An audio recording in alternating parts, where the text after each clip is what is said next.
La historia de la redención, capítulo 32, el Pentecostés. Cuando Jesús abrió el entendimiento de los discípulos al significado de las profecías relativas a Él mismo, les aseguró que toda potestad le había sido dada en los cielos y en la tierra, y les ordenó predicar el Evangelio a toda criatura. Estos, al renovarse repentinamente su antigua esperanza de que el Señor ocupara su lugar en el trono de David en Jerusalén, le preguntaron: ¿restaurarás el reino a Israel en este tiempo? El Salvador infundió incertidumbre en sus mentes con respecto a ese tema al replicarles que no les correspondía saber los tiempos o las sazones que el Padre puso en su sola potestad. Con el poder del Pentecostés, los discípulos comenzaron a alentar la esperanza de que el maravilloso descenso del Espíritu Santo podría influir sobre el pueblo judío para que aceptara a Jesús. El Salvador no tomó tiempo para darles más explicaciones porque sabía que cuando el Espíritu Santo descendiera sobre ellos plenamente, sus mentes se iluminarían y comprenderían en todo sentido la obra que se desplegaría ante ellos, y la emprenderían justamente donde Él la había dejado. Se reunieron entonces en el aposento alto para unirse en oración con las mujeres creyentes y con María, la Madre de Jesús, y con sus hermanos. Estos, que habían sido incrédulos, estaban ahora plenamente arraigados en su fe gracias a las escenas que habían presenciado de la crucifixión, la resurrección y la ascensión del Señor. El número de los reunidos era de unos 120. El derramamiento del Espíritu Santo. Cuando llegó el día de Pentecostés, estaban todos unánimes juntos, y de repente vino del cielo un estruendo como de un viento recio que soplaba, el cual llenó toda la casa donde estaban sentados, y se les aparecieron lenguas repartidas como de fuego, asentándose sobre cada uno de ellos. Y fueron todos llenos del Espíritu Santo, y comenzaron a hablar en otras lenguas, según el Espíritu les daba que hablasen. El Espíritu Santo, que apareció bajo la forma de lenguas de fuego, partidas en su extremo, y que reposaron sobre los que allí se hallaban reunidos, era un emblema del don que se les concedería de hablar con fluidez varios diferentes idiomas que antes desconocían. El hecho de que fueran de fuego simbolizaba el celo ferviente en el cual trabajarían y el poder que acompañaría sus palabras. Como resultado de esta iluminación celestial, las escrituras que Cristo les había explicado surgieron en sus mentes con un vívido lustre y la gracia de las verdades nítidas y poderosas. El velo que les había impedido ver el fin de lo que tenía que ser abolido desapareció entonces, y el objeto de la misión de Cristo y la naturaleza de su reino alcanzaron para ellos perfecta comprensión y claridad. Los judíos habían sido diseminados por casi todos los países y hablaban diversos idiomas. Habían venido desde lugares lejanos a Jerusalén y temporalmente estaban morando allí para permanecer en ese lugar mientras duraran las festividades religiosas en curso y para observar sus requerimientos. Cuando se reunían, hablaban todas las lenguas conocidas. Esta diversidad de idiomas era un gran obstáculo para las labores de los siervos de Dios que querían publicar la doctrina de Cristo hasta los confines de la tierra. El hecho de que Dios quisiera suplir la deficiencia de los apóstoles en forma milagrosa era para la gente la confirmación más perfecta del testimonio de esos testigos de Cristo. El Espíritu Santo hizo por ellos lo que no podrían haber logrado en toda una vida. Ahora podían diseminar la verdad del Evangelio, hablando con perfección el idioma de aquellos en cuyo favor trabajaban. Este don milagroso era la más decisiva evidencia que podían presentar al mundo de que su comisión llevaba el sello del cielo. Moraban entonces en Jerusalén judíos, varones piadosos de todas las naciones bajo el cielo. Y hecho este estruendo, se juntó la multitud, y estaban confusos, porque cada uno les oía hablar en su propio idioma. Y estaban atónitos y maravillados, diciendo: «Mirad, ¿no son galileos todos estos que hablan? ¿Cómo pues les oímos nosotros hablar cada uno en nuestra lengua en la que hemos nacido? Los sacerdotes y dirigentes estaban sumamente indignados por esta maravillosa manifestación, cuya noticia se difundió por toda Jerusalén y su vecindario, pero no se atrevían a dar rienda suelta a su maldad por temor de exponerse al odio del pueblo. Habían dado muerte al Maestro, pero allí estaban sus servidores, gente ignorante de Galilea, que presentaba el maravilloso cumplimiento de las profecías y enseñaba la doctrina de Jesús en todos los idiomas que se hablaban en esa época. Hablaban con poder de las extraordinarias obras del Salvador y desplegaban ante sus oyentes el plan de salvación basado en la misericordia y el sacrificio del Hijo de Dios. Sus palabras convencían y convertían a miles de sus oyentes. Las tradiciones y las supersticiones inculcadas por los sacerdotes desaparecían de sus mentes y aceptaban las puras enseñanzas de la palabra de Dios. El sermón de Pedro.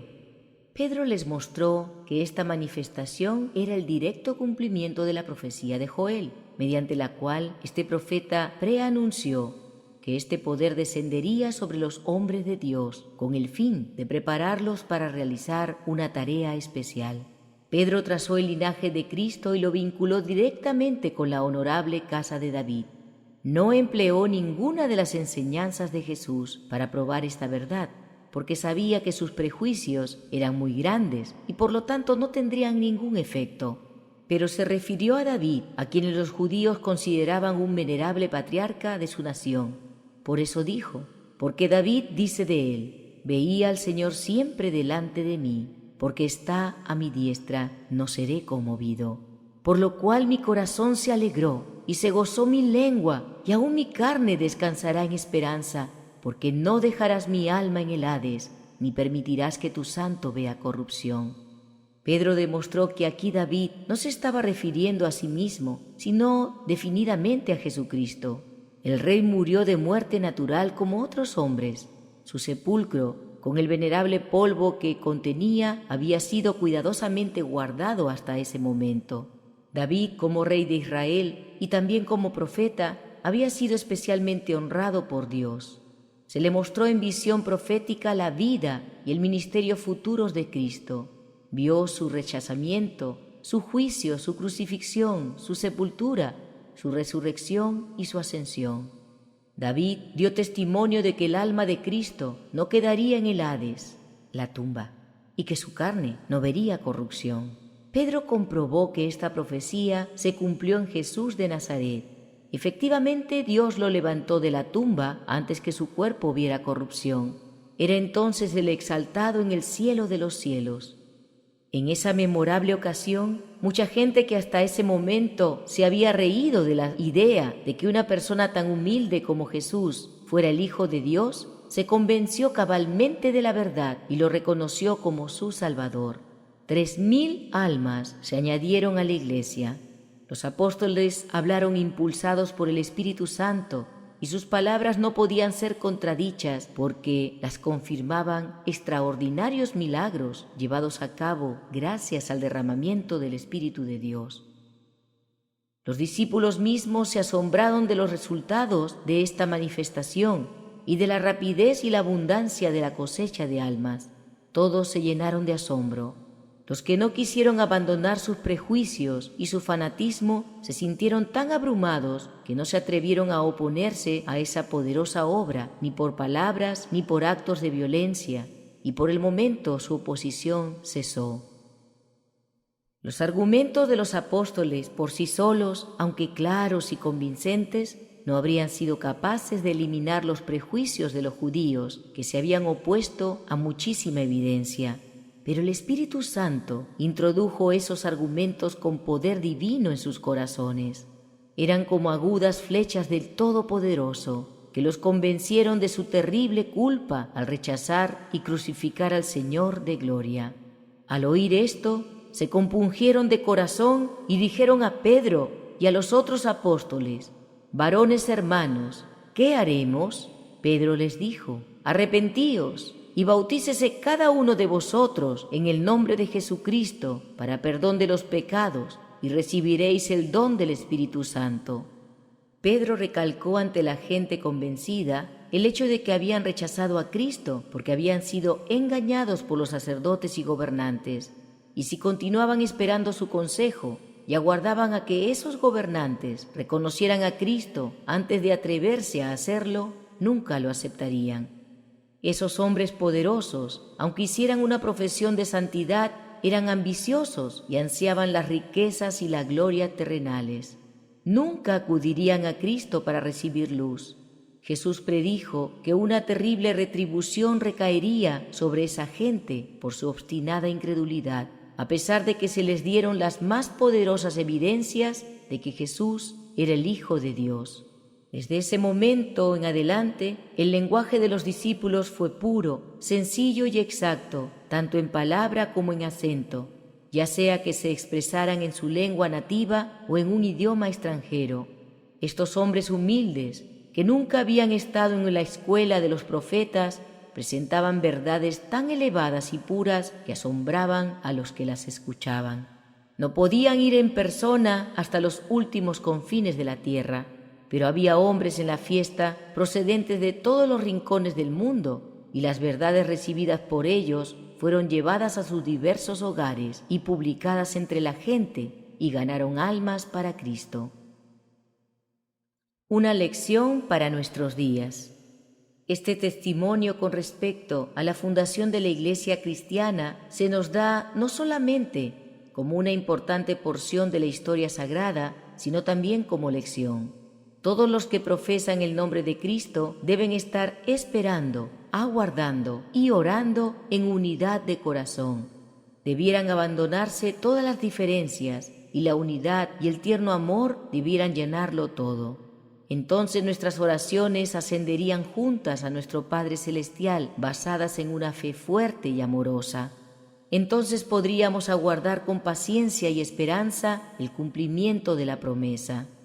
La respuesta nos puede llegar con súbita velocidad y poder abrumador, o puede demorarse por días y semanas para probar nuestra fe.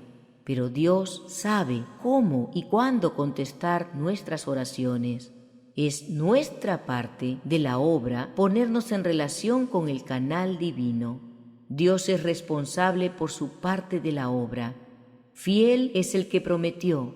Lo grande e importante para nosotros consiste en ser de un solo corazón y mente, para poner a un lado toda envidia y malicia, y vigilar y aguardar como humildes suplicantes. Jesús, nuestro representante y cabeza, está listo para hacer en favor de nosotros lo que hizo por los que oraban y vigilaban en el día de Pentecostés. La historia de la redención, capítulo 32, el Pentecostés.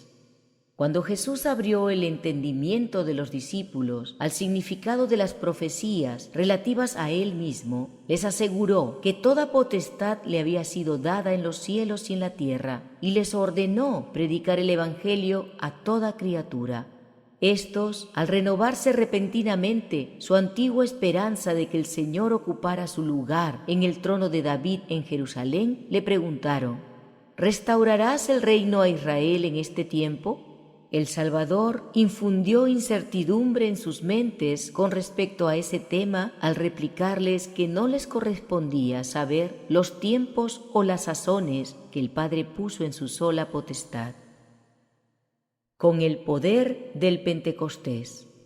Los discípulos comenzaron a alentar la esperanza de que el maravilloso descenso del Espíritu Santo podría influir sobre el pueblo judío para que aceptara a Jesús.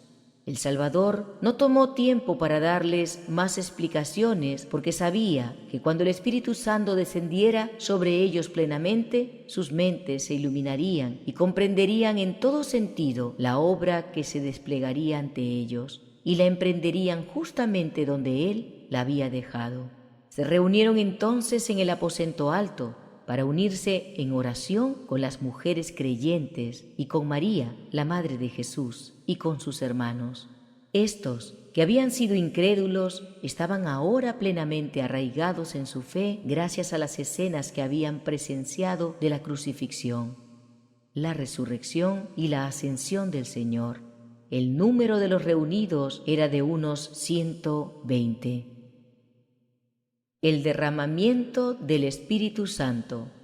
Cuando llegó el día de Pentecostés, estaban todos unánimes juntos, y de repente vino del cielo un estruendo como de un viento recio que soplaba, el cual llenó toda la casa donde estaban sentados, y se les aparecieron lenguas repartidas como de fuego, asentándose sobre cada uno de ellos. Y fueron todos llenos del Espíritu Santo, y comenzaron a hablar en otras lenguas, según el Espíritu les daba que hablasen. El Espíritu Santo, que apareció bajo la forma de lenguas de fuego, partidas en su extremo, y que reposaron sobre los que allí se hallaban reunidos, era un emblema del don que se les concedería de hablar con fluidez varios diferentes idiomas que antes desconocían. El hecho de que fueran de fuego simbolizaba el celo ferviente en el cual trabajarían y el poder que acompañaría sus palabras. Como resultado de esta iluminación celestial, las escrituras que Cristo les había explicado surgieron en sus mentes con un vívido lustre y la gracia de las verdades nítidas y poderosas. El velo que les había impedido ver el fin de lo que tenía que ser abolido desapareció entonces, y el objeto de la misión de Cristo y la naturaleza de su reino alcanzaron para ellos perfecta comprensión y claridad. Los judíos habían sido diseminados por casi todos los países y hablaban diversos idiomas. Habían venido desde lugares lejanos a Jerusalén y temporalmente estaban morando allí para permanecer en ese lugar mientras duraran las festividades religiosas en curso y para observar sus requerimientos. Cuando se reunían, hablaban todas las lenguas conocidas. Esta diversidad de idiomas era un gran obstáculo para las labores de los siervos de Dios que querían publicar la doctrina de Cristo hasta los confines de la tierra. El hecho de que Dios quisiera suplir las deficiencias de los apóstoles en forma milagrosa era para la gente la confirmación más perfecta del testimonio de esos testigos de Cristo. El Espíritu Santo hizo por ellos lo que no podrían haber logrado en toda una vida.